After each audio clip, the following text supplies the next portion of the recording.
अस्सलाम वालेकुम। यूनान मुकीम तमाम तारकीन वतन, जिस तरह कि तुसी सारे इस बात तो बखूबी वाकिफ हो कि मौजूदा हुकूमत यूनान ने बहुत ज़्यादा सख्तियाँ भी कर दित्तियां और जो यूनान के वजीरे एमीग्रेशन ने थानोस प्लेवरियो उन्होंने बहुत ज़्यादा सख्तियाँ भी की और बड़े सख्त कवानीन जोड़े ने उन्होंने तो मुसलसल ही गुफ्तगू कर रहे हैं।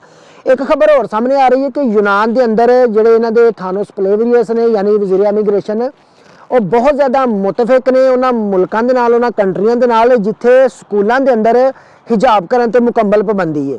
और यह खबर भी सामने आ रही है कि आने वाले दिनों के हो सकता कि इस तरह का भी कानून यूनान के अंदर बन जाए कि स्कूल के अंदर भी जोड़े मुस्लिम बच्चियां ने उन्होंने नकाब से पाबंदी ला दी जाए। और थानोस प्लेवरियस जोड़े ने भी हर बारी यह बात कर रहे हैं मुसलसल बहुत सारे इंटरव्यूज़ कि आने वाले वक्त असी बिल्कुल मुतफिक उन्होंने तमाम मुल्कों के नाल उन्होंने तमाम कंट्रीज़ नाल जिन्होंने स्कूलों के अंदर भी हिजाब से पाबंदी ला दी है।